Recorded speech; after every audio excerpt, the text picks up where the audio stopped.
Sarah clutched her worn handbag tightly as she pushed open the door of the free community clinic, her eyes darting nervously around the waiting room filled with plastic chairs and flickering fluorescent lights. She had waited 3 weeks for this appointment, saving every spare dollar just to afford the bus fare, and now standing here in her faded coat with her hands trembling slightly, she felt completely out of place and deeply afraid.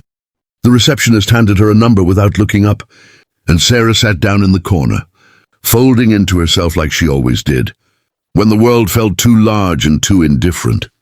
She had been ignoring the pain in her side for months, telling herself it was nothing, telling herself she couldn't afford to be sick, telling herself that people like her simply pushed through. But last Tuesday, the pain had dropped her to her knees in the middle of her kitchen, and she knew she had no choice but to come. When her number was finally called, she walked down the narrow hallway and stepped into examination room 4, and the man who stood up from behind the desk to greet her stopped her breath entirely. He was tall, impeccably dressed even in his white coat, with calm, dark eyes and the kind of quiet confidence that usually belonged to men whose names were on the sides of buildings.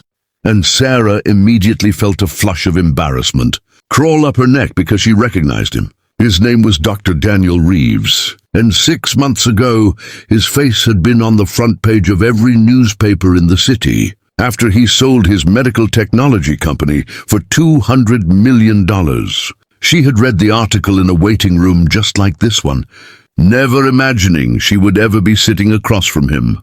She mumbled an apology as if her poverty were something she owed him an explanation for, and Daniel looked at her gently and said with complete sincerity that there was nowhere else he would rather be. He had walked away from the boardrooms and the galas and the investors to spend his days in this clinic because he had grown up in a neighborhood just like hers, with a mother who skipped meals so he could eat, and he had never once forgotten what it felt like to be afraid of a doctor's bill.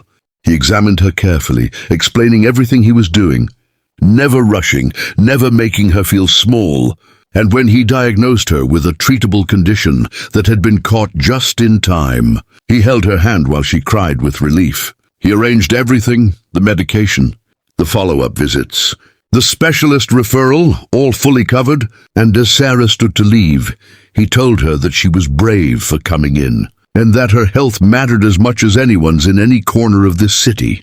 She walked out of that clinic standing a little taller, carrying something she hadn't brought in with her, and that something was hope. If this story moved your heart, please like, share, and subscribe to Kindness Story, because every story we tell is a reminder that compassion changes everything.